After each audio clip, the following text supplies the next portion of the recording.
देखंतु फ्रेंड्स आसीगला सरकारंकर आउ एक नुआ योजना जहाँकि मुख्यमंत्री कामधेनु योजना। जदि आपण जड़े चाषी बा बिजनेस करिया पई चाहुचंती ताहले मुख्यमंत्री कामधेनु योजना साहाय्य बहुत लाभ पाई पारिबे।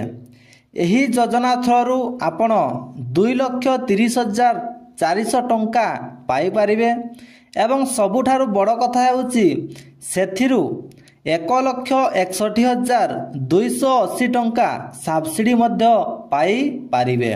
मात्र 30% जदि आपण इन्वेस्ट करूचंती ताहले आपण इजिली गोटिए बिजनेस आरंभ करी पारिबे जेउथरे कि आपण 70% रो डिस्काउंट बा सब्सिडी बा छाड़ आपण पाई पारिबे।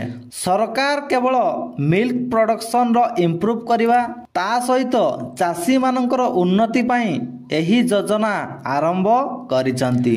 बहुत लोकंक मोबाइल को एसएमएस मध्य आसुची एहीपरि भावरे देखि पारुथिबे। मो नंबर को मध्य एहीपरि भावरे मेसेज आसीची। जदि आपणक नंबर रे एहीपरि भावरे मेसेज आसीताय ताले नियाति भावरे कमेंट करिकि जणैबे। एहाको आपण माने ऑनलाइन माध्यम रे आवेदन करि परिबे। ऑनलाइन आवेदन करिया पई आपण माननकु बेसी किछि डॉक्यूमेंट रो मध्य आवश्यकता नाही। ऑनलाइन पई नॉर्मल जेउ सब डॉक्यूमेंट आवश्यक पडिथाय सेही सब डॉक्यूमेंट ही आपणकर आवश्यक बा दरकार पड़िबो।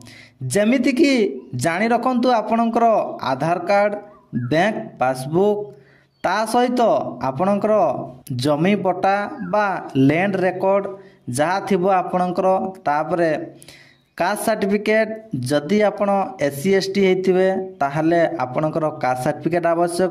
जनरल लोकंकर आवश्यकता नाही एवं ता व्यतीत आपण जदि पीडब्ल्यूडी कैटेगरी रे आवेदन करथबे ताहले आपणकर पीडब्ल्यूडी सर्टिफिकेट मध्य आवश्यक। सबुठारो गुरुत्वपूर्ण कथा होची एहा समस्ते आवेदन करि परिबे जेमिति कि SC ST OBC SCBC general ता सहित महिला माने मध्य एहाकू आवेदन करि पारिबे एवं आवेदन करिकि तार लाभ मध्य नै पारिबे। तो यह थिला आपण मानक पई छोटिया इनफॉरमेशन। जदि आपण माने चाहुचंती जे मुख्यमंत्री कामधेनु योजना रे आपण सफल होई पारिबे ताहले निहाती भाव रे आवेदन करंतु एवं तार लाभ उठांतु। Thank you. जय जगन्नाथ।